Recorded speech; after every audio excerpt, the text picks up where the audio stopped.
Hello everyone! You're watching Kulay TV.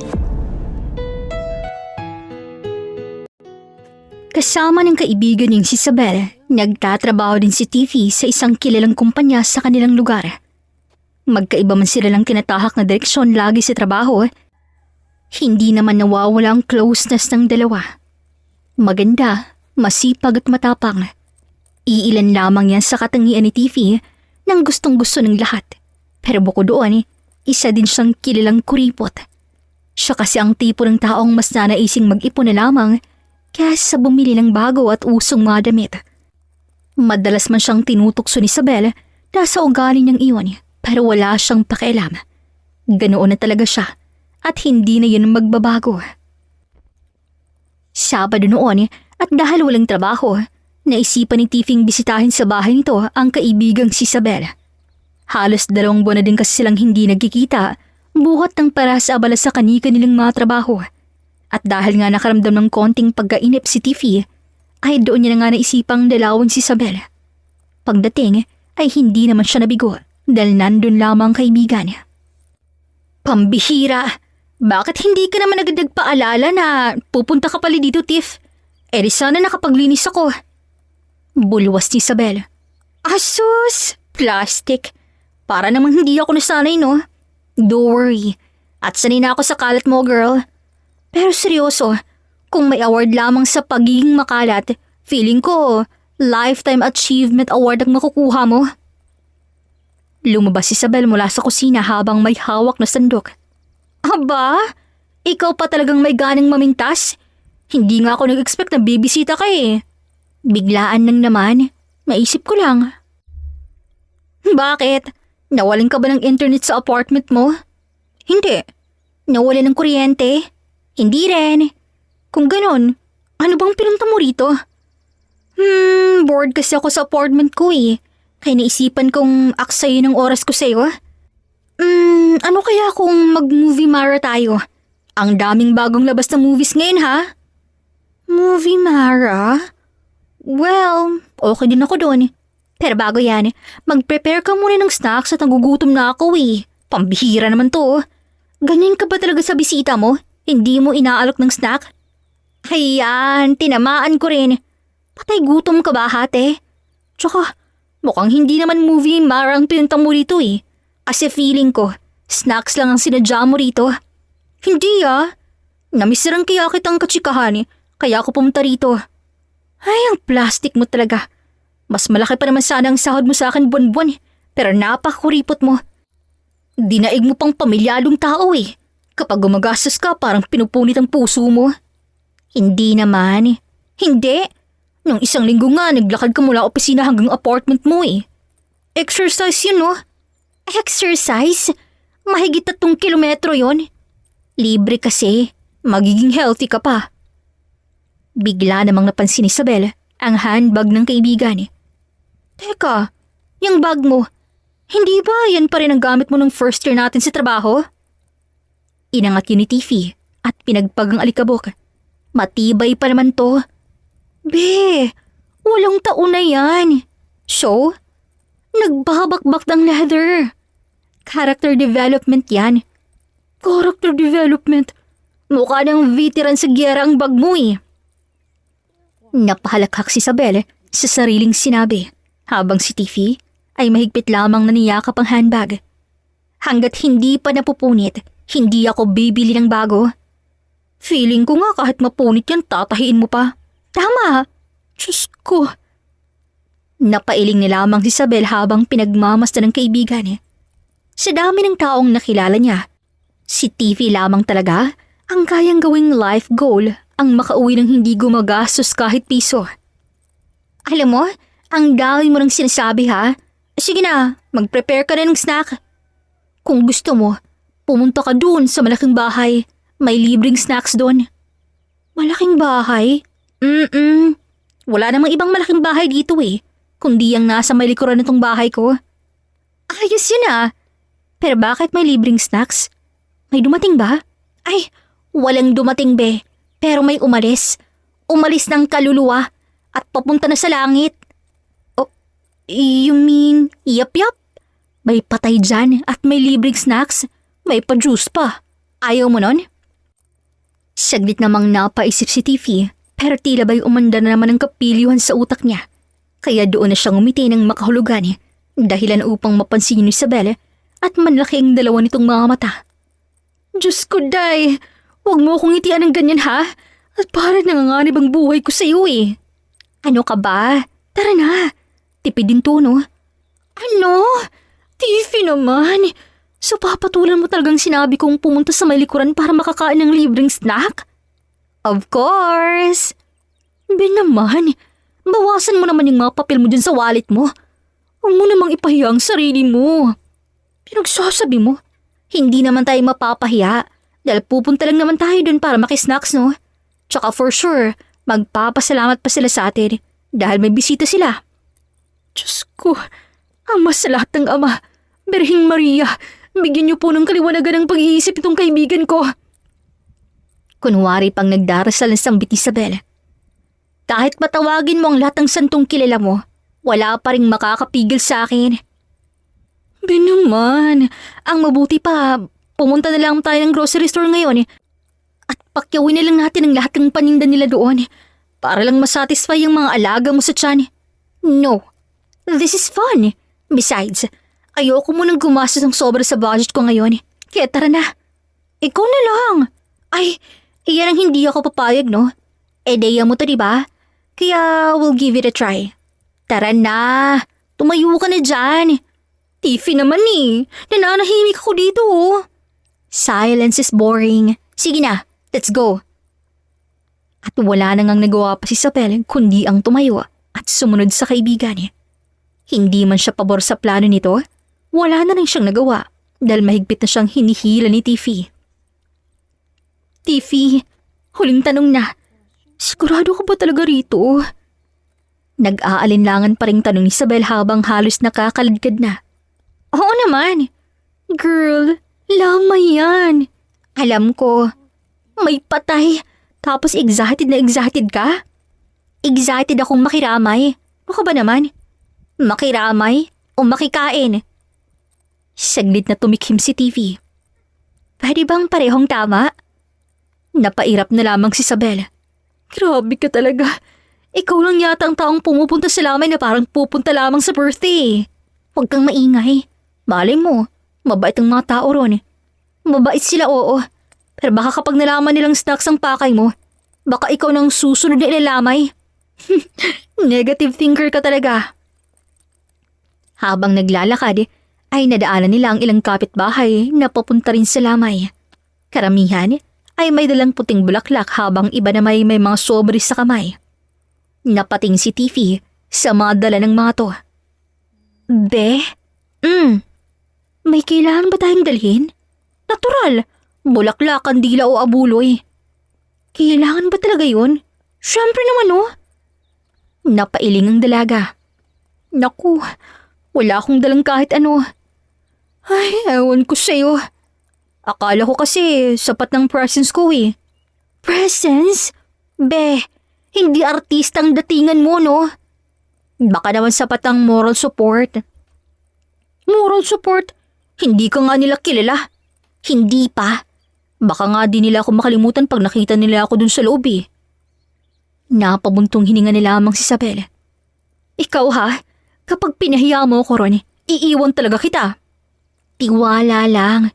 Yan ngang wala ako sa iyo, eh. Ilang minuto pang lumipas ay narating na nga nila ang malaking bahay. Halos mapuno ang buong bakuran ng mga sasakyang nakaparada. May mga taong tahimik na nag-uusap habang iba na may umiiyak sa gilid. Sa loob ng gate ay makikita ang malalaking tent, puting upuan at mga taong abala sa pagtanggap ng mga bisita. Pagkapasok pa lamang nila ay bumungad na agad sa ilong ni Tiffy ang amoy ng bagong lutong pansit, lumpia at kape. Napasinghot siya. Napansin naman yun ni Isabel. Oh, ano? Naaamoy mo? Ang alin? Ang pagkakawang gawa. Lumpia ang naaamoy mo. Huwag mo kong lukuhin, ha? Napangiti na lamang si Tiffy. Ang talas talagang ang ilong mo, be. Mas matalas ang ilong mo, no? Mula pa sa gate, naamoy mo na agad ang pagkain.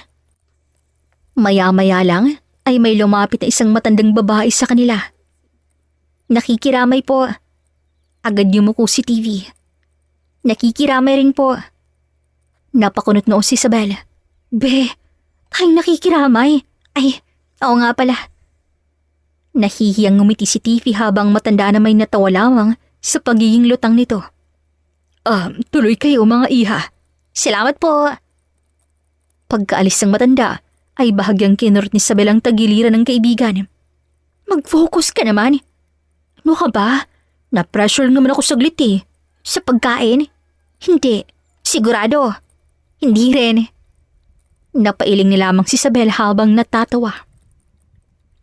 Pagdating sa loob, ay nakita naman nila agad ang medyo maraming taong nakaitim. Ang iba'y nag-iiyakan pa at ang iba na may tahimik lamang na nakaupo habang nakatungo. Pansin din ni Tiffy na nakatakip ang kabaong na namatay at wala ring larawan si ibabaw nito, kaya agad siyang napatanong. Bakit nakatakip? Wala ding picture si ibabaw. Baka ayaw lang ng mga kamag-anak na makita ang patay na katawan niyan. Baka labis silang nasaktan dahil sa nangyari. Pero alam mo ba girl, napakayaman niyan. Ang dami niyang negosyo at ang dami niyang kayamanan. Wow, talaga? Sayang naman eh. Hindi niya na napakinabangan ng lahat ng yamang meron siya. Kaya ngayon ang sinasabi ko sa iyo, ikaw naman kasi, masyado kang kuripot. Hindi naman natin madadala ang pera sa kabilang buhay. Pero mas mabuti pa rin yung may financial freedom ka, no? Magkaiba talaga tayo ng mindset, Isabel. Ewan ko ba kung bakit naging kaibigan kita? Ay, ang kapal! Kung hindi ka nakinabang sa mga sagot ko sa math dati, hindi mo itatanong kung bakit tayo naging friends? Ay, oo nga pala. Dakilang taga-kopya nga pala ako. At hindi lang sa math ha, pati assignment ko sa English, Science, History. Research assistant kasi kita noon. Research assistant? Ang sabihin mo, libre mong empleyado. At least, binigyan kita ng experience. Experience na muntik na ako mapatawag sa guidance office. Sabay na nga silang nagtawanan habang naglalakad palapit sa harapan. Ilang sandali pa'y nakita na magandang dalaga ang isang matandang babae na may dalang malaking tray na puno ng mga naka-plastic na sandwich, mamon at mga bote ng juice. Isa-isa nitong inaabotan ng mga bisita habang may matamis ng ngiti sa labi. Nang masilayan niya ni Tiffy, para bang biglang lumiwanag ang kaning mundo. Agad niyang itinuwid ang kanyang sariling katawan at bahagyang inayos pa ang buhok. Snack time na girl, let's go! Ha? Saan? Di sa harapan. Alangan namang kukuha lamang tayo ng libreng snacks tapos hindi natin lalapitan ng kabaong. Girl naman akong kinakabahan sa mga ideya mo Ano ka ba? Kailangan marunong kang makisama. Makisama? Oo. Feeling ko ang ibig mong sabihin, makikain. Pareho lang yun. Napabuntong hininga si Isabel. Tiffy, promise, kapag may ginawa kang ikakahiya natin dito, iiwan talaga kita. Hindi mangyayari yun. Sigurado ka? 100%. Ewan ko sa'yo. Simula nang naging magkaibigan tayo, hindi na naging peaceful ang buhay ko. Tinapik ni Tiffy ang balikat nito. Trust the process. Habang papalapit sila sa harapan, ay nasalubong nilang matandang babaeng may hawak ng tray. Iha, kumuha na kayo. Ngumiti agad si Tiffy. Salamat po. Isa lang sanang kukunin niya, ngunit ang makita niyang may iba't ibang klase ng pagkain, napahinto siya. 2 na lang po. Ngunit bago pa niya maabot ang pangalawang mamon, ay bahagyang hinampas si Isabel ang kanyang kamay. Isa lang? Baka magutom ako mamaya. Napairap na lamang si Isabel ang 2 talagang kunin ni Tiffy. Kita din niya nga, isiniksik ni Tiffy ang mamon sa handbag niya. Be, ano? Nilagay mo pa talaga sa bahag mo? Reserve lang. Kakairin ko naman din dito Dahil nga diba, sabi nila, bawal mag-uwi ng pagkain galing sa lamay. Napailing na lamang si Isabel habang pinipigilan ang sariling matawa. Maya-maya pa'y napansin ni Tiffy isang matandang lalaki na nakaupo sa gilid. Nak, salamat sa pagpunta. Napangiti si Tiffy. Walang anuman po. Tagasan ka ba? Dito lang po. Kaano-ano mong namatay? Bahagyang natigilan ng dalaga. Napalingon siya kay Isabel. Si Isabel naman ay agad umiwas ng tingin na para bang wala siyang kasamang pumasok. Traitor. Bulong ni Tiffy. Tanong ng matanda. Wala po. Hindi kita matandaan. Mahina lang po talaga siguro ang memory ninyo. Napaubo si Isabel sa narinig. Girl, ano? Kapag pinalayas tayo rito, huwag mo akong idamay ha. Hindi tayo mapapalayas. Sana nga. Tumikhim si Tiffy bago muling inayos ang sarili. Basta, watch and learn. At doon na nga agad nagtungo si Tiffy sa may harapan kung saan naroon ang kabaong nang namatay. Sumunod naman agad si Isabel, ngunit nanatili lamang to sa gilid. Hindi na siya lumapit pa dahil kilang-kilala niya na ang kaibigan. Kapag ganyan ang ngiti ni Tiffy, siguradong may kalokohang gagawin. Huminga ng malalim si Tiffy. Inilagay pa niyang isang kamay sa dibdib na para bang matagal niya nang kilalang yumao. Pinikit niyang mga mata at sa loob lamang ng ilang segundo, bigla siyang humagulgol. Hindi! Bakit mo naman kami iniwan? Halos mapatalon sa gulat ang lahat ng naroon. Napalingon ng bawat bisita sa kanya. Ang mga nag-uusap ay natigilan. Pati ang matandang babaeng namimigay ng stocks ay napahinto. Lalong nasapon ni Isabel ang sariling noo nang makita niyang halos maglumpasay na si Tiffy sa sobrang arte ng pag-iyak. Ang nakaupong si Trevor naman ay nagsimula na rin kumunot ang noo. Kanina pa niya pinagmamasa ng babaeng halos himatay na sa kakaiyak. Kayang sigurado siyang hindi niya pa to nakikitang dumalaw sa kanyang lolo nung nabubuhay pa to. Napabuntong hininga siya. This is getting weird. Bulong niya sa kanyang sarili. Nang hindi niya na mapigilan ng sarili, ay tumayo na siya't dahan-dahang lumapit sa dalaga. Pansin niyang halos yakapin nito ang kabaong habang humahagulhol. Bakit mo kami iniwan? Hindi ko kaya. Hagulgol pa ni Tiffy habang paminsan-minsang sumisilip kung may namimigay na ba ulit ng snacks. Napapikit na lamang si Trevor. Dahan-dahan niyang inalay ng dalaga upang makatayo ng maayos. Pwede ka namang umiyak, pero don't make it too loud. It sounds OA na tuloy. Natigilan naman si Tiffy. Bigla niyang pinunasan ng mamatang wala namang lumalabas na luha sa kapilit na inayos ang ekspresyon. Sorry, I just can't help it. Napatingin si Trevor sa mukha nito. Wala siyang maalalang kahit anong pagkakataong nakita niyang babaeng to sa tabi ng kanyang lolo. Who are you? Tiffy Madrigal. I am not asking for your name. Ang ibig kong sabihin, why are you acting so weird? I never saw you before. Bakit ganyan na lamang din ang reaksyon mo sa harap ng kabaong? Kaano-ano mo bang namatay? Mabilis na mag-isip ng maidadahilan si Tiffy. Hala, anong sasabihin ko? Kaibigan? Hindi. Baka tanungin pa ako kung kailan kami naging magkaibigan Kamag-anak? Naku, mas delikado. Ang business partner? Naku, mas lalo akong mabubuking. Hanggang sa maalala niya ang sinabi ni Isabel kanina. At doon parang may bumbilyang biglang umilaw sa ibabaw ng kanyang ulo. Nagkunwari pa siyang napasinghot bago nagsalita. He's my boyfriend. Nanlaki naman agad ang dalawang mata ni Trevor. You're his what? Boyfriend ko siya. Girlfriend niya ako. Diretsyong sagot ni Tiffy kahit mabilis na yang tibok ng puso niya. Kaya ganun na lamang iyak ko rito. Okay man pakinggan pero yun ang nararamdaman ko. You can tell me what to feel. Napakurap si Trevor. Muli niyang sinulyapan ng kabaong. Pagkatapos ay binalingan muli ang dalaga. Girlfriend ha? Girlfriend ka ng lolo ko? Para namang binuhusan ng isang drum na malamig na tubig si Tiffy. Unti-unti siyang napalingon sa kabaong. Lolo mo? Yes. At upang tuluyan ang mapatunayan ang sinasabi niya, ay marahan niyang binuksan ang takip ng kabaong. Unti-unting tumambad sa paningin ni Tiffy ang isang nakahimlay na matandang lalaki na halos 90 anyos na. Nanigas ang buong katawan niya. Unti-unting namutla ang kaning muka. Patay.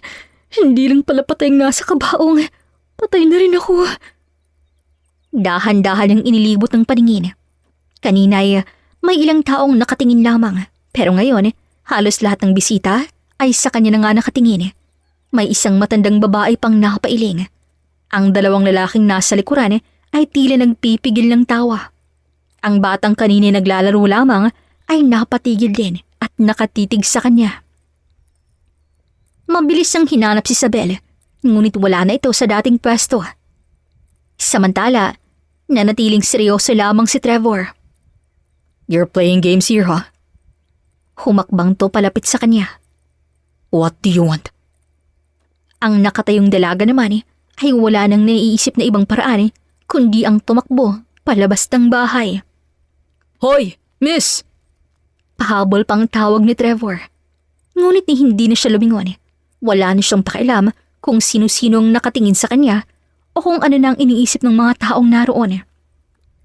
Ang mahalaga lamang sa kanya ng mga oras na yon ay makalabas sa bahay bago pa siya lumuni ng hiya. Diyos ko! Diyos ko!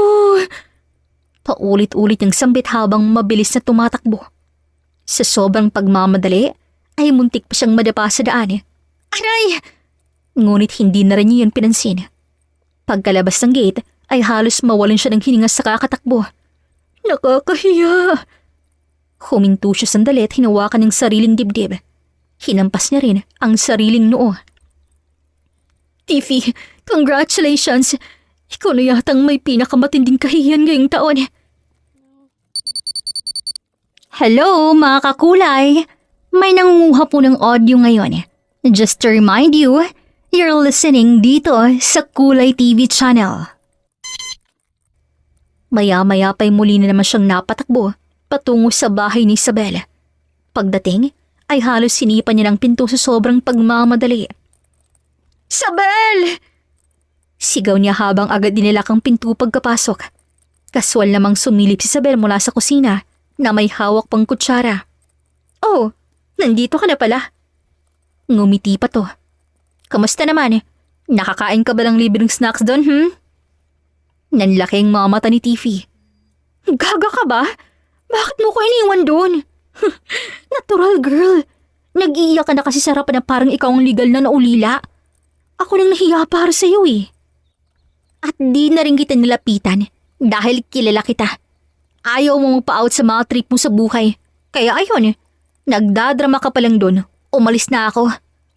Trinaydor mo ako. Iniwan mo ako. Survival instinct ko yun, Sabil naman Girl, halos maglupasi ka na sa sahig. Iyak ka ng iyak. Akala ko nga mahihimatay ka Hindi ko na talaga kinaya. Umalis na lang ako.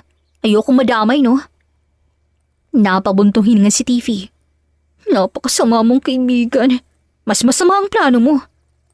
Sabil naman Bakit naman kasi hindi mo agad sinabi sa akin na matanda pa lang nasa kabaong? Bakit? Nagtanong ka ba? Hindi naman, diba? At talagang hinihintay mo pang magtanong ako? Isang malaking kahiyan ang nagawa ko roon. Napatawa na naman si Isabel. Ikaw naman kasi. Hindi naman kita inutusang pumunta sa harapan. Hindi rin kita inutusang umiyak. Lalo namang hindi kita inutusang mag-audition bilang best actress. Grabe ka. Girl, dinaig mo pa ang bidang kontrabida sa teleserye. Kulang na lang, himatayin ka sa harap ng kabaong Napabuntong hininga na lamang si Tiffy. Parang ayoko na tuloy lumabas ng bahay mo. Bakit ba kasi? Ngayon mo ba na-realize ang pag-iyak mo? Hindi. Mas malala pa. Baka kasi pag lumabas ako ngayon, baka makita ko ulit yung apo ng himao. Ha? Natigilan si Isabel. Teka, ano na naman bang eksenang ginawa mo roon bukod sa peke at oing pag-iyak? Sandali. Dahan-dahan siyang naupo sa tapat ng kaibigan. Huwag mong sabihin. Napakamot sa ulo si Tiffy. May nasabi kasi ako. Sinabi kong boyfriend kong namatay. Doon na nga biglang napahagalpak ng tawa si Isabel. Napahawak pa to sa kaning tiyan. Diyos ko naman! Halos mahulog pa siya sa kinauupuan sa kakatawa. Sira ka ba? Tigilan mo ang kakatawa. Nakakainis ka naman eh. Hindi ko kaya. Boyfriend? Girl, boyfriend mo ang 70 taong gulang na matanda. Akala mo ano? Hindi ko alam na lolo pala niya yun. Lalo pang lumakas ang tawa ni Isabel. Ang sabi mo pa naman sa akin, watch and learn. Huwag mo na nga ipaalala. Grabe, sigurado kong hindi makakalimutan ng mga tao ro ng mukha mo. Isabel! Oo na, sige na. O tapos, anong sabi ng apo? Tinanong niya ako kung ano rang kailangan ko. Feeling ko kriminal ang tingin niya sa akin eh. Napabuntong hininga si Tiffy at napahiga sa sofa. Pwede bang dito na lang muna ako tumira habang buhay? Buhayin mo na lang muna ako hanggang sa makalimutan nilang mukha ko. So kasalanan ko pa ngayon, hindi ba? Ang plano lang naman natin, makakain ng libreng snacks, hindi naman kasama ron ng pag-iyak, pag-aartista, at pag-angkin sa boyfriend na 70 taong gulang. Napangiwi si Tiffy. O ayan ha, lesson learned, huwag masyadong kuripot dahil minsan ang katipiran nakakarma. Sasagutin pa sana yun ni Tiffy, ngunit hindi na natuloy nang marinig nila ang sunod-sunod na pagtunog ng doorbell mula sa labas. Nagkatinginan ng dalawa. Napakunot si Isabel. May inaasahan ka bang bisita? Wala. Wala naman akong ibang bisita rito kundi ikaw lang. Bisita talaga ha? Sapakin kita dyan eh. Sige na nga, ikaw na ang magbukas. Maghahanda na lang muna ako ng makakain dahil palpakang napakagaling mong plano. Imbes kasi libreng snacks ang target, tromang nakuha. Napabuntong hininga na lamang si Tiffy bago nagtungo sa pintuan. Pagbukas niya, nanlaki agad ang kaning mga mata. Ikinalaki rin ang kaning bibig ang pagkakabukas. Nakatayo kasi sa labas ang parehong lalaking kumausap sa kanya sa lamay. Samantalang si Trevor naman ay bahagyang natawa nang makitang ekspresyon ng dalaga. Hi. Walang salitang lumabas sa bibig ni Tiffy. Dahan-dahan na lamang niyang isinarang pinto. Hindi ako dapat magpa-apekto sa mokong ngayon. Hingang malalim, Tiffy. Yun na nga ang kaning ginawa. Maya-maya'y muling bumukas ang pinto na parang walang nangyari. Huminga muna ng malalim si Tiffy bago pilit nang umiti. Yes? Bahagyang tinaas si Trevor ang handbag nito. I'm here. Kasi nakita kong dito ka pumasok kanina. Iniapot niya ang handbag. You left your handbag there. Napababa ang tingin ni Tiffy. Doon lamang niya napansing wala nga palang handbag niya sa balikat. Nahihiya niyang kinuha yun. Oo nga pala, sorry, hindi ko na napansin dahil sa pagmamadali kong umalis. I noticed. Actually, ikaw yata ang kauna-unahang babaeng nakilala kong tumakbo palabas ng lamay. Na parang may humahabol na multo. Huwag mo nang ipaalala. Nakakahiya. I agree. Excuse me? I mean, medyo unforgettable kasi. At bakit ka nga pala nagmamadali? Is it because nabuking kita? Napakurap si Tiffy. Alam mo, kung hindi ka lang apo ng namatay, baka nasampal na kita. Oh, hindi ba dapat ako ang galit? Kasi inangkin mo ang lolo ko? Hindi lang inangkin, ginawa mo pang boyfriend. Tinaas si Tiffy ang dalawang kamay na tila sumusuko. Pwede bang ibaon na lang natin ang usapang yan kasama ng lolo mo, ha? Forget what happened earlier. And thank you for giving my handbag. Bye! Hindi niya na hinintay pang makasagot ang binata. Agad niya nang isinara ang pinto. Napatingin na lamang si Trevor sa nakasarang pinto. Maya-maya'y napailing siya habang may maliit na ngiti sa labi. Interesting. Sa loob naman ng bahay, napasanda si Tiffy sa pinto habang mariing nakahawak sa sariling dibdib. Diyos ko, pakiramdam niya ay rinig na rinig niya ang malakas na tibok ng kaning puso. Hindi niya alam kung dahil ba yun sa sobrang hiya o dahil sa gwapong apo ng yumao na hindi niya inaasahang ngingiti pala ng ganong kaganda. Lumipas pang ilang araw at pilit namang kinakalimutan ni Tiffy ang nangyari sa lamay. Sa tuwing naaalala niyang ginawa niyang pagpapanggap bilang girlfriend ng Yumao, ay kusa na lamang siyang napapapikit sa hiya. Never again. Paulit-ulit niyang sabi sa sarili habang naglalakad palabas ng opisina. Sa susunod, bibili lang talaga ako ng sariling snacks. Napailing siya. Kinahaponan noon ay tila yata nagkasundo ang lahat ng sasakyan na huwag siyang isakay. 3 jeep ang dumaan ngunit punuan. Pati tricycle ay wala ring bakante. Napabuntong hininga siya. Sige na nga. Napatingin siya sa shortcut na madalas daanan ng mga naglalakad. Makakatipid na, makakapag-exercise pa. Double purpose. Tahimik niyang tinahakang makitid na daan. Iilan lamang mga bahay at mas nangingibabaw ang malalaking puno sa paligid. Paminsan-minsan ay maririnig lamang mga huni ng ibon at ang mahinang pag-ihip ng hangin. Habang naglalakad ay muli na namang bumalik sa isip ng eksena sa lamay. Napahampas siya sa sariling noo. Diyos ko, Tiffy. Sana mabura na yun sa memorya niya. Ilang hakbang pa ang kanyang ginawa nang mapahinto siya. Dahil parang may isa pang pares ng paa na kasabay ng bawak takbang niya. Huminto siya at huminto rin ang tunog. Napalinok siya. Dahan-dahan siyang muling naglakad. Huwag naman sana. Ayaw niyang lumingon. Baka kung anong makita niya. Lalo na't sariwa pa rin sa isip niyang nangyari sa lamay. Bukod doon, nadala niya rin sa bahay ni Isabel ang ipinuslit ng snacks sa kaning bag. At tulad ng kasabihan, bawal yun na susundan ka ng kaluluwa ng namatay. Nang sumilip siya sa gilid, ay bahagya nang nakitang isang mahabang anino sa likuran niya. Napalunok siya. Diyos ko. Napabilis ang kaning lakad, ngunit mas bumilis din ang mayabag sa kaning likuran hanggang sa makarinig siya ng mahihinang sit-sit. Psst! Napapikit siya. Diyos ko, ito na bang karma sa ginawa ko? Naggalit ba si Don Gregor sa panggugulo ko sa lamay niya? At nang magpatuloy pa rin yung mga sit-sit, ay doon na siya nakapapikit at napaluhod. Bata pa po ako. Marami pa po akong pangarap sa buhay. Gusto ko pang maging mayaman at maging hot tita. Gusto ko namang pumunta sa langit syempre. Pero hindi pa naman ngayon, Lord. Ibang langit munang pupuntahan ko. Ayoko mamatay na tigang, no? Gusto ko pang maranasang madiligan kahit 3 o 4 na beses man lang. Ay, sige na nga. Gagawin ko ng 5 beses. At pinakahuli sa lahat, hindi pa po ako nakakahinang patawad sa lahat ng mga naging kasalanan ko. Rinig naman niyang mahinang tawa na nooy nasa kaning likuran.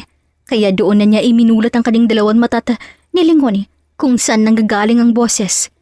Ganoon na lamang din ang kaning gulat nang malaman niya nga ang apo ni Don Gregor ang naroon, si Trevor. Ikaw? Yeah, it's me. Nakangiti pa nitong sagot. At bakit ka tumatawa dyan, ha? May narinig ka ba sa mga sinabi ko? No, rinig ko. Tsaka, I find it funny lang. Kasi panidasal ka na dyan. Hindi ka naman mamamatay sa sit-sit lang, no? Ano ngayon? Natakot ka ba? Ngunit imbis na sumagot, ay tumayo lamang dalaga at nagdire-diretso na sa paglalakad. Hey, natakot ka ba? Muli pang tanong ni Trevor. Mukha ba akong matatakutin? Really? Parang ang nanginginig ka nga kanina while praying . Akala ko naman kasi kung sinong multo ka na. Why? Akala mo ba mumultuhin ka ni Lolo just because you claim that you're his girlfriend? Alam mo, hindi si Lolong magmumulto sa'yo, kundi si Lola. Silosa pa naman yun. Sige ka. Nang aasar ka ba? Uy, hindi . That's true. Naging saksi ako sa love story nilang dalawa. Lola died a year ago. At ngayon naman, si Lolo. Mahal na mahal ni Lola si Lolo. And so as Lolo kay Lola. Kaya kung meron ka dapat katakutan, sa kaluluwa ni Lola yun. Dahil silosa yun. Totoo ba? Pagkasabi no ay doon na nga napagalpak ng tao si Trevor na siyang kinairap naman ng 2 mata ni Tiffy. Ewan ko sa'yo. Maktol nito saka muling naglakad. Ngunit hindi pa rin tumigil si Trevor. Hey, wait! Hindi na siya nilingon ni Tiffy Sabay na kita pauwi para masiguradong safe ka. Bakit mo ba kasi ako sinusundan? Sinusundan? Kanina pa kasi kita tinatawag. Nang palabas ka pa lamang ng building na pinagtatrabahuan mo. Hindi mo lang naririnig. Talaga? Oo. Nakasakay pa nga ako sa kotse eh. Kaso nang pumasok ka rito sa shortcut, hindi na makadaan ang sasakyan ko. Kaya iniwan ko na lamang sa kabilang kalsada at naglakad na rin ako. Teka, so sinundan mo talaga ako? Oo. Bakit? Dahil may sasabihin ako. Eh bakit hindi ka nalang sumigaw? Sinubukan ko. Sabi ko, Miss, hoy, at syempre, girlfriend ni Lolo. Biglang napahinto si Tiffy at unti-unting lumingon. Anong itinawag mo? Oops. Hinampas agad siya ni Tiffy sa braso. Buwisit ka? Aray! Paulit-ulit mo talagang ipapaalala yan ha? Natatawa pa rin ang binata habang hinihimas ang sariling braso. Sorry na. Hindi ka nakakatawa ha? Okay, peace. By the way, I forgot to introduce myself. Huminto siya sandali, saka iniabot ang kaning kamay. I'm Trevor. Napatingin si Tiffy sa kamay nito. Pagkatapos, marahan niya rin yung kinamayan.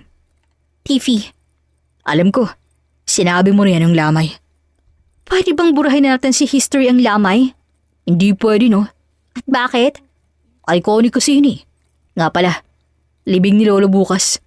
Gusto mo bang sumama? Sino ko sasama? Sa hukay? Hindi. Maghahatid kasi kami. And I just wanna know if makakapunta ka ba? Don't worry. Walang ibang may alam na inako mong boyfriend si Lolo. Dala ko lang naman ang nasa malapit nun eh. Siyempre, ayaw ko naman ding masayang pag-iyak mo dun no. Oh God, kailangan pa talagang ulitin? Sorry na. Ang cute mo lang kasi that time eh.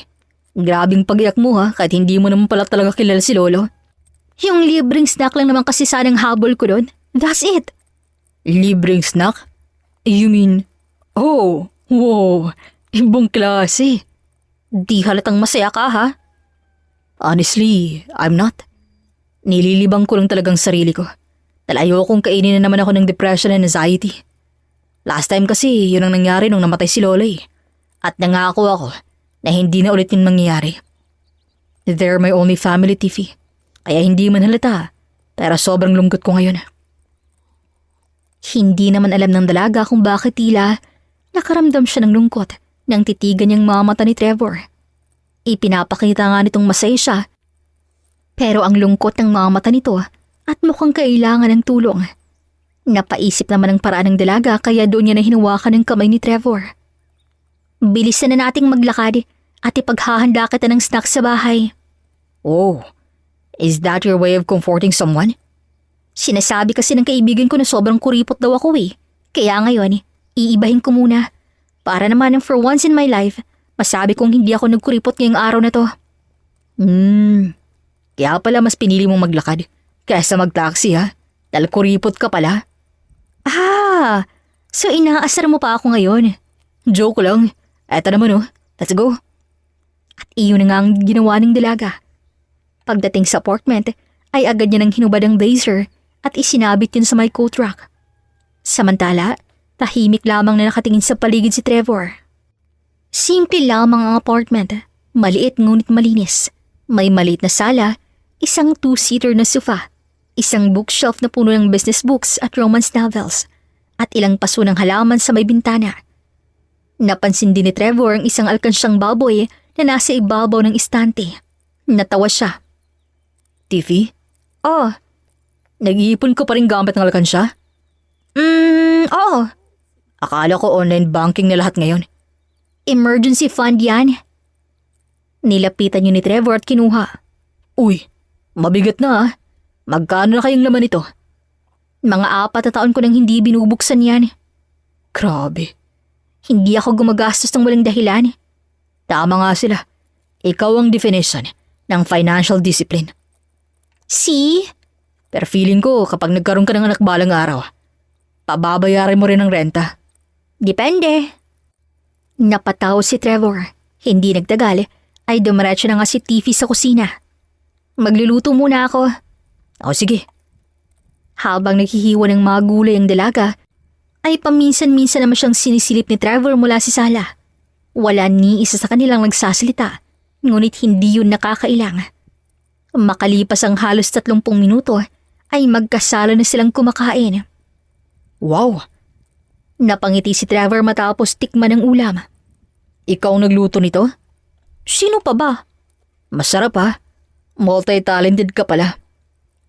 Doon na rin nagsimulang magkwentuhan ng dalawa. Unti-unting naging magaan ang usapan nila. Doon nalaman ni Tiffy na halos lahat ng negosyo at ari-arian ng Yumao ay si Trevor na mismong humahawak. Hindi naman pala yun naging mahirap para dito. High school pa lang ako. Isinasama na ako ng lolo ko sa meetings. Talaga? Tinuruan niya ako magbasa ng financial reports, business permits, negotiation, taxes, tapos investments. Napabuntong hininga siya. Grabe no? Kasi ako feeling ko hanggang allowance ang kaya kong i-manage. Hindi naman siguro. Girl math lang ang alam ko. Ano naman ang girl math mo? Kapag sale ng 50%, nakakatipid ako. Kahit gumastos ka? Tumango si Tiffy. Napailing na lamang binata habang natatawa. Lolo would probably disagree. Muling natawang dalawa. At doon, hindi nila namalayang lumipas na palang ilang oras. Nakapagpalagayin sila ng loob at mangyari pa yung nandun din si Tiffy nang ihatid nila sa huling hantungan ang katawan ng yumaong doon. Doon hindi niya nakitang umiyak si Trevor sa harap ng maraming tao, pero nang sila na lamang dalawa, ay doon na to naglabas ng emosyon. Hindi naman iniwan ng dalaga si Trevor hanggat hindi gumagaan ang pakiramdam nito. Kaya kahit nagabihan sila ay hindi niya yung inisip. Pasensya ka na kung naabala kita. Ilang oras din pala akong nag-iiyak. Ihatid na lang kita sa apartment mo. Huwag na Trevor, magkukumute na lang ako. Umuwi ka na lang para makapagpahinga ka. I insist. Gabi na rin kasi at delikado na rin sa daan ngayon. Tara na at ihatid na kita. Isang pilit ng ngiti na lamang din ang pinakawala ng dalaga sa katumangot sumakay na sa kotse ng binata. Hindi na rin nila pinatagal ang oras kaya't gumayak na din sila agad. Pagdating ay inalok na muna ni Tiffy ng kape ang binata na agad din naman itong pinaunlakan. Here's your coffee. Maiwan na muna kita dito ha at maghahanda na muna ako ng para sa hapunan. TV? Pwede bang dito na rin ako kumain? Hindi ko palang talaga feel umuwi. Oo naman pero hindi ka kaya hanapin ng mga kasama mo sa bahay? I'm sure wala na akong madadatnan doon bukod sa mga kasambahay. Umuwi lang naman sila mom and dada sa libing eh. In fact, ang aga nga nilang umuwi kanina. And I'm sure wala na sila sa mansyon. Talagang malayo ang loob mo sa mga magulang mo, no? Hindi ko rin talaga alam eh kung bakit mas mahal ko pa si Lolo at Lola kaysa sa kanila na mga magulang ko. Maybe because kahit noon pa man sina Lolo at Lola na talagang tumayong mga magulang sa akin. Ayoko pang bumalik muna sa mansyon ngayong gabi dahil parang hindi pa ako handang pag-uwi ko. Wala na akong makikitang Lolo Gregor sa kwarto niya. Saan ka matutulog? I don't know. Sa kotse ko na lang muna. Dito ka nalang matulog muna para safe ka rin. Are you sure? Baka maging uncomfortable ka sa presence ko Nako, wala yan Sige na, feel at home at maghahanda na muna ako ng hapunan natin. Tsaka, sayang naman ang lulutuin ko kung ako lang kakain, di ba? Sa unang pagkakataon buong araw, naramdaman ni Trevor na parang may lugar siyang matatawag na tahanan kahit pansamantala lamang. Thank you. Walang anuman yon. Labis naman ang pasasalamat ni Trevor ng mga oras na yon. Hindi niya inakala nga, sa kabila ng ilang araw pa lamang silang magkakilala, ay may isang taong handang samahan siya sa pinakamabigat na araw ng buhay niya. Matapos silang maghapunan, ay sabay nilang inayos ang maliit na apartment.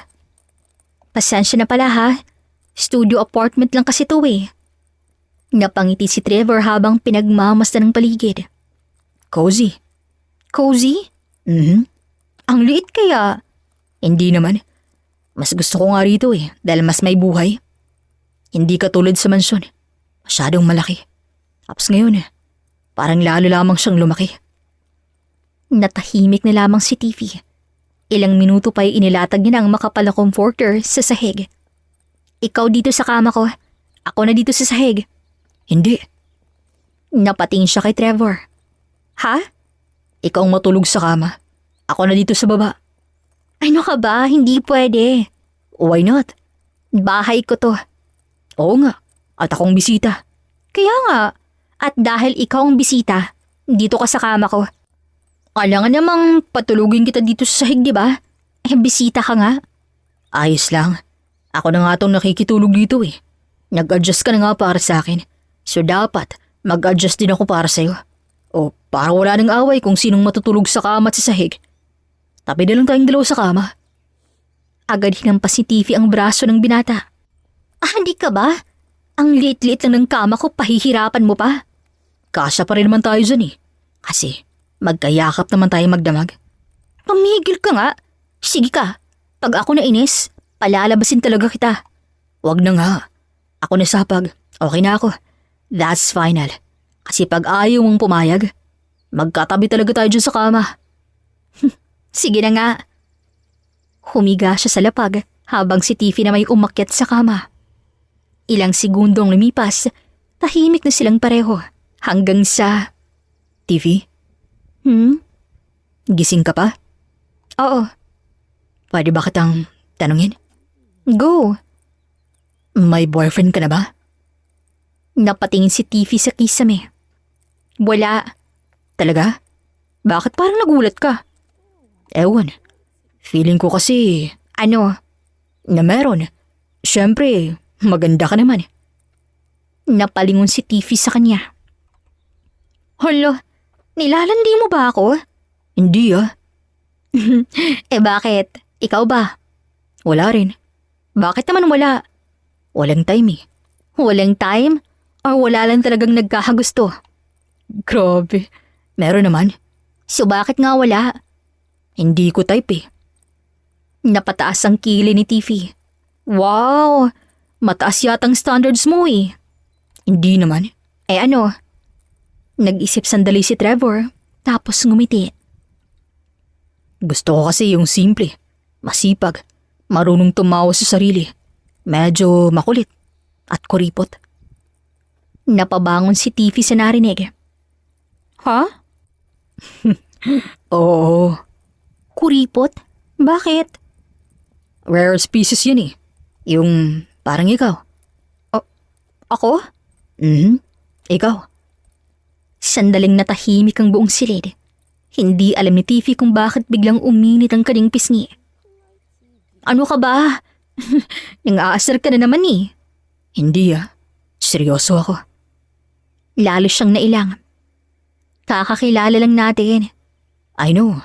Pero hindi inalis ni Trevor ang tingin sa kanya. Ikaw kasi yung tipo ng babaeng gusto kong makilala eh. Lalong bumilis ang tibok ng puso ni Tiffy. Upang itago ang hiya, ay kumuha siya ng unan at inihagis yun kay Trevor. Matulog ka na nga. Eksaktong nasalo naman yun ng binata. Kung ano-ano na kasing sinasabi mo eh.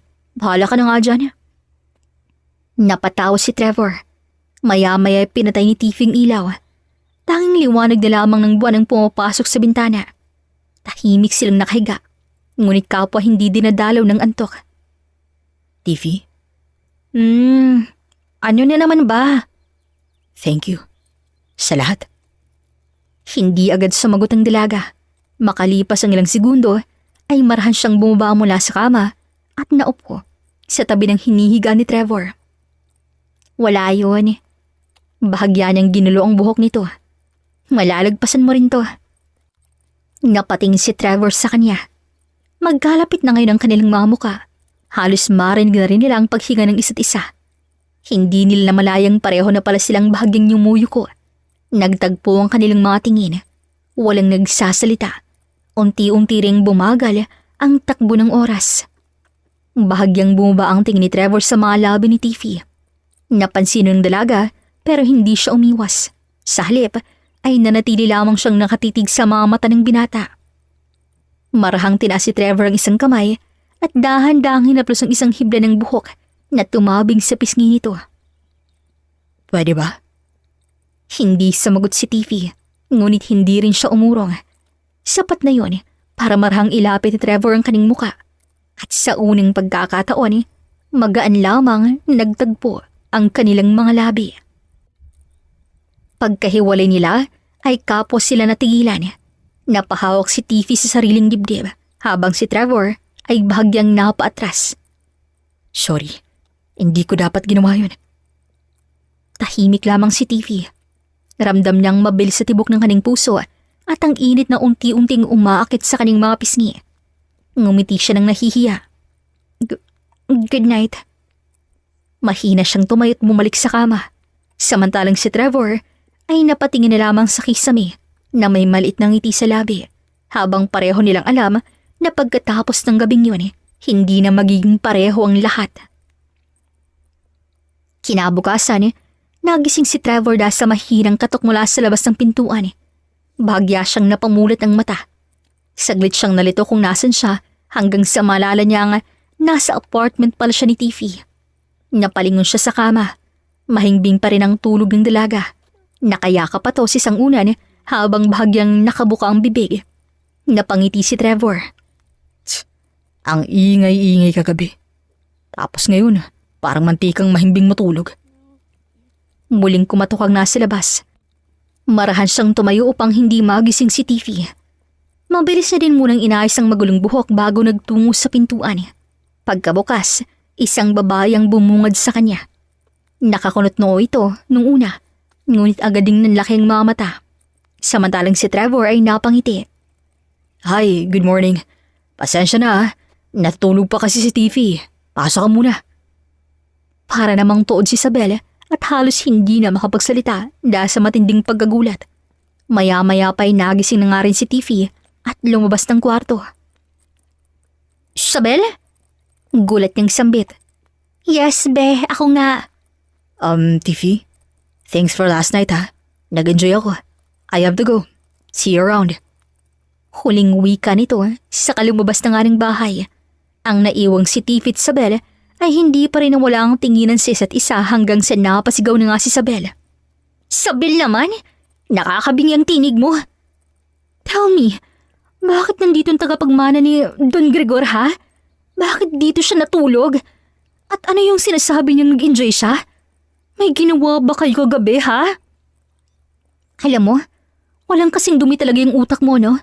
Kino-comfort ko lang naman siya dahil malungkot yung tao. At anong way ng comfort yan ha? Diyos ko be, hindi ako pinanganak kahapon ha? Huwag mo akong lukohin. Huwag mong sabihing naglaro lamang kayo ng chess. O di kaya, nagrosaryo magdamag. Isa pa, alam ko namang gustong gusto mo na talagang madiligan at maramdaman ng lamig at init ng gabi. Pero bakit mo naman agad pinakain kay Trevor ang bibingka mo? Hindi ka man lamang nagpakipot effect? Pinagsasabi mo, walang bibingkang nakain at walang kumain ng bibingka kagabi. Walang nangyari sa aming dalawa. Wala? Nasa iisang kwarto kayo tapos wala? Wala nga. Natulog lang kami. Promise? Mamatay ang lahat ng kuko mo sa paa? Eh, grabe siya. Hindi na kailangan dahil patay na to lahat. Tsaka, oo naman oh. Promise, walang nangyari kahit konti. At huwag ka ring mag-alala. Dahil kapag may mangyari man sa amin ikaw ang unang-una kong babalitaan. Pero for now, masasabi ko talagang ang dumi ng utak mo. Kasing dumi ng singit mo. Hep, malinis at makinis to no?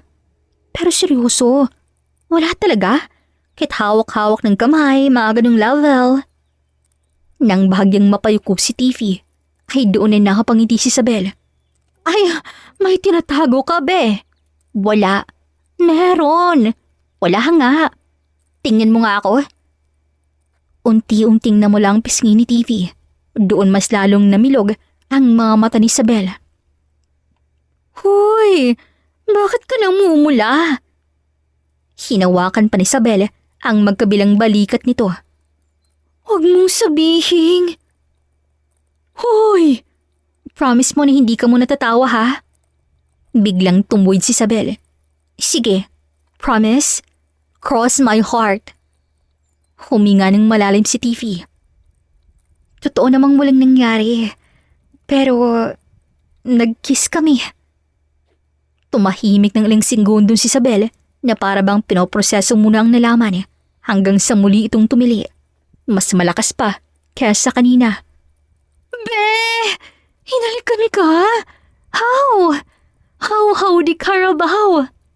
Ewan ko. Sinong nauna? Siya. At pumayag ka.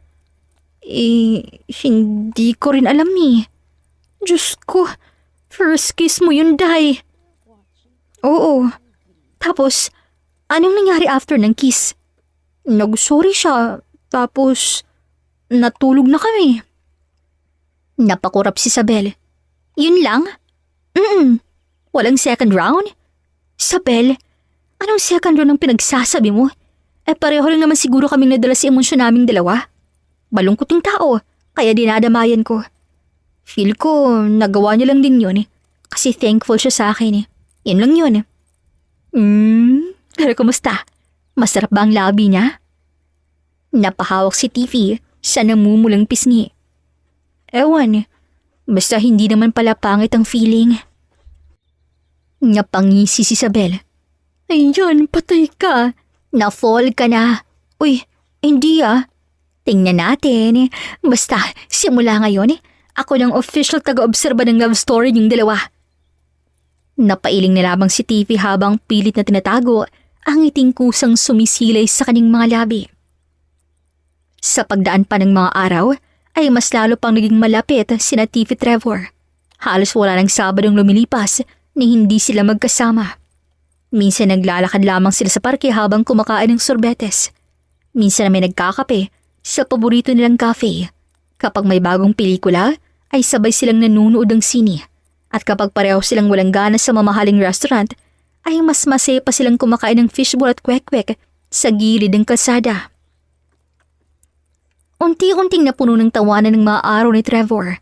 At si Tiffy naman, hindi na rin namalayang hinihintay niya na ang bawat tawag at mensahe ng lalaki. Maging si Isabel ay napailing na lamang sa tuwing makikita niyang nakangiti ang kaibigan habang nakatitig sa cellphone. Be, ngumiti ka na naman. Hindi Talaga? Tingnan mo ang sarili mo sa salamin Napatingin si Tiffy sa salamin at doon niya lamang napansing nakangiti nga siya. Napailing na lamang si Isabel. Nako! Anong nako? Malala ka na, girl. OA, hindi na yan crush. Symptoms na ng pag-ibig. Isang Sabado ng hapon ay muli silang nagkita ni Trevor. Matapos silang manood ng sine, ay dumiretso sila sa isang tahimik na rooftop restaurant. Habang pinagmamasdan ng papalubog na araw, ay ilang beses na napabuntong hininga si Trevor. Napansin niyo ni Tiffy. Bakit? Wala. May iniisip ka Halata ba? Tahimik silang nagkatinginan hanggang sa marahang hinawakan ni Trevor ang kamay ng dalaga. TV? Hindi ko alam kung kailan eksaktong nagsimula. Pero isang araw na lang hinahanap na kita. Kapag may magandang nangyari, ikaw agad ang gusto kong kwentuhan. Kapag may problema ako, ikaw ang gusto kong puntahan. Bahagyang humigpit ang hawak niya sa kamay nito. Hindi ko alam kung tama bang sabihin ngayon. Pero gusto kita. Hindi lang bilang kaibigan, kundi mas higit pa ron.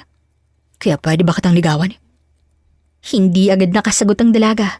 Sa halip, napangiti lamang siya. Akala ko nga matagal mo nang ginagawa Akala mo ba hindi ko napapasin ang libre mong kape? Mga surprise sa pagkain at ang palagi mong paghatid sa akin? Napakamot sa ulo ang binata. Nahuli mo na pala ako. Medyo. Pareho silang natawa. Mula noon ay formal lang ng ligaw si Trevor. Hindi siya nagmadali. Hindi rin niya pinilit si Tiffy. Sa halip, pinakita niya araw-araw ang kanyang pagmamahal dito. Hanggang sa makalipas ang ilang buwan, muli silang bumalik sa parehong rooftop kung saan nagsimula ang lahat. Tiffy, pwede na ba kitang tawagin girlfriend? Napangiti ang dalaga. Pwede na. Talaga? Hindi na napigilan ni Trevor ang mapangiti ng maluwang. Sa sobrang tuwa, ay niyakap niyang dalaga ng mahigpit. Salamat. Iingatan kita. at aalagaan. Nang gabing yun, ay pinili nilang doon matulog sa apartment ni Tiffy. Wala naman silang ginagawa masyado. Nagwakwentuhan lang, nagtatawanan. Hanggang sa naging seryoso ang kanilang usapan tungkol sa hinaharap. Kung makapagplano ka, bakit? Sure ka na ba talaga sa akin? Nakangising tanong ni Tiffy sa nobyo. Mas sure pa sa lahat ng plano ko sa buhay. Mahal kita. Isa pa, hindi ako nakikipag-date para lamang may matawag na girlfriend. Nakikipag-date ako para maging asawa ko. I love you, Tiffy. I love you too, Trevor. Nang mga sandaling yun, ay naglapit ang kanilang muka hanggang sa sabay na nagdampi ang kanilang mga labi. Nung una ay banayad lamang yun hanggang sa naging mapusok. Kusang gumalaw ang kanilang mga kamay at basta na lamang tinanggal ang suot ng isa't isa. Napangiti si Trevor habang isa-isang dinadampian ng halik ang iba't ibang parte ng katawan ng dalaga na wala ng saplot. Gusto mo bang ipasok ko na? Tanong ni Trevor habang nakahawak sa nakatayo niya ng sundalo sa ibaba. Natawa naman si Tiffy. Mukhang ready na nga yan, oh. Ang lungga mo. Ready na din ba sa paglusob ng kalaban? Binuka ni Tiffy ang paa at ipinatong sa magkabilang balikat ni Trevor. Hindi pa ba ready to? May open sign na, oh. At doon, dahan-dahang ipinasok ni Trevor ang kanyang sundalo sa lungga ng nobya. Nung unay napapadaing pa si Tiffy sa kakaibang sakit. Pero nang tumagal, sinasabay niya na ang mga galaw nito. Habang magkahawak ang kanilang mga kamay, marahang inalikan ni Trevor ang noo ni Tiffy. Isa lang ipapangako ko. Ano man ang mangyari sa atin, pananagutan kita. Hindi kita iiwan. At kung sakaling pagpalain tayo ng isang anak balang araw, mamahalin ko ang dalawa ng buong buo.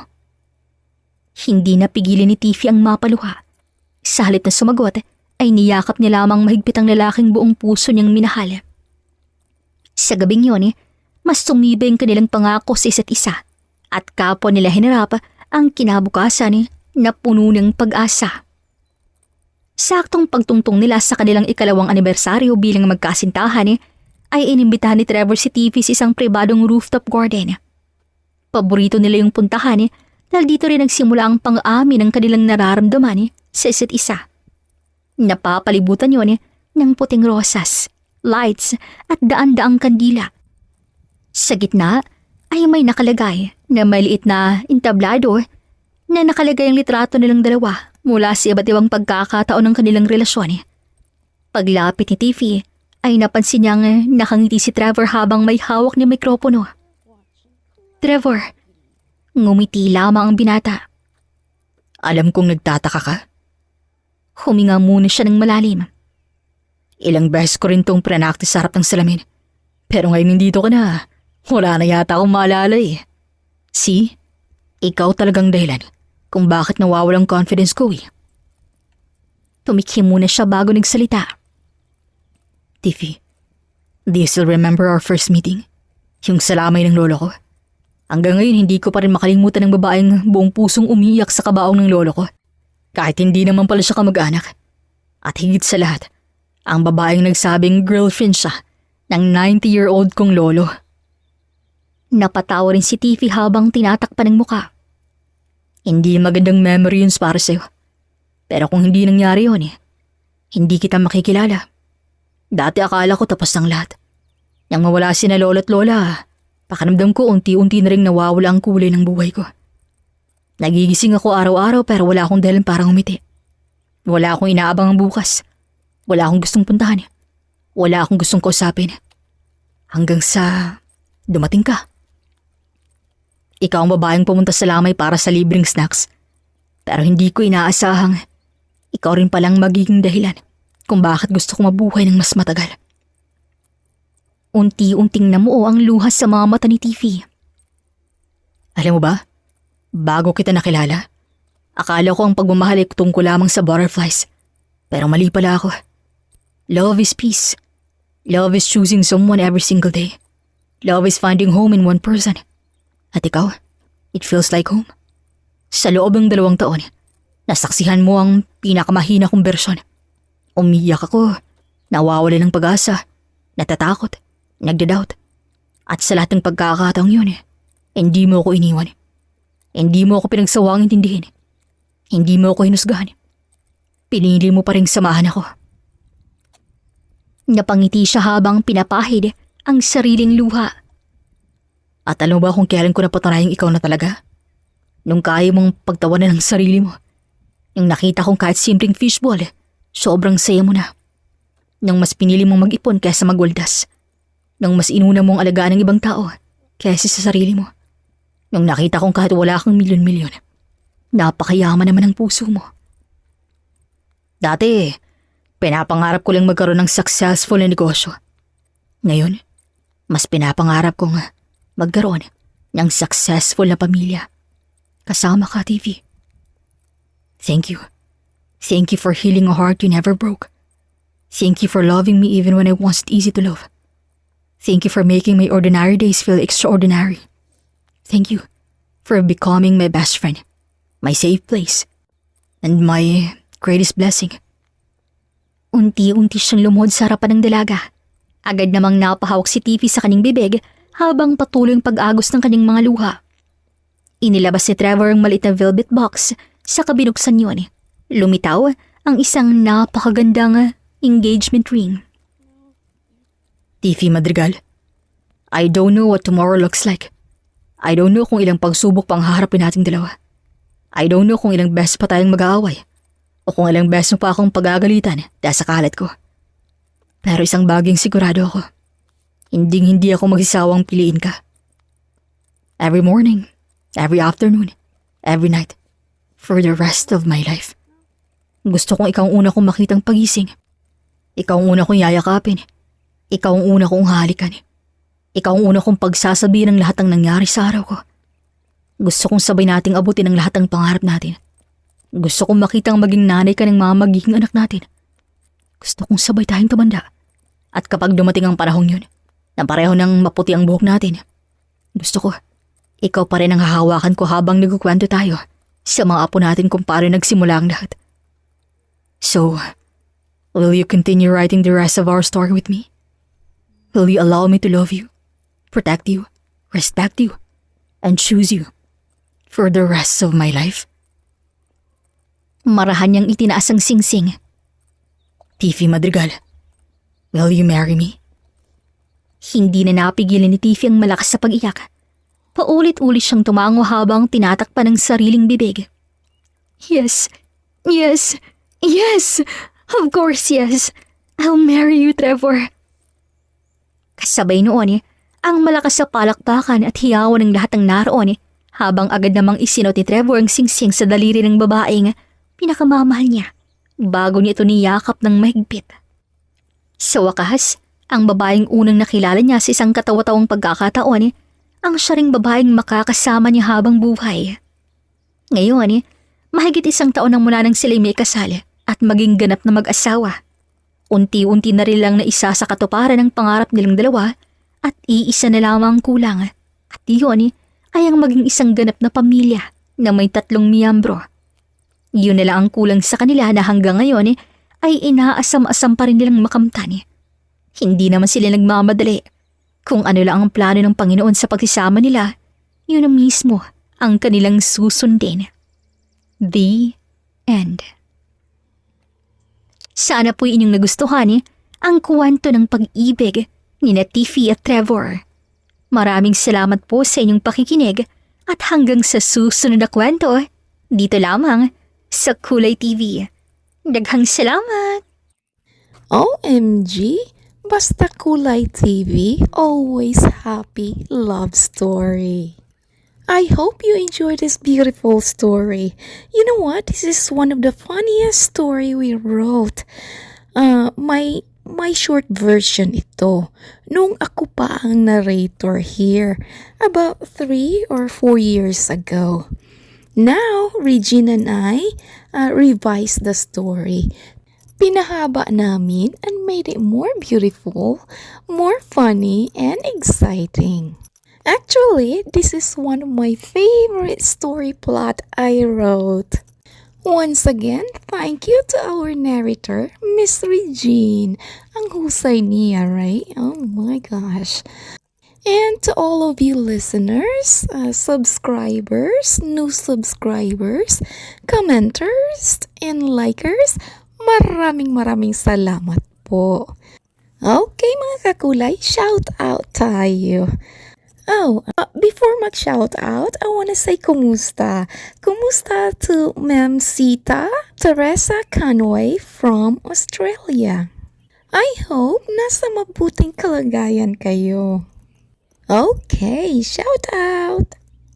Shout out to Stephanie Colingo. Hello po. Thank you so much. Shout out to Laila Maglalang.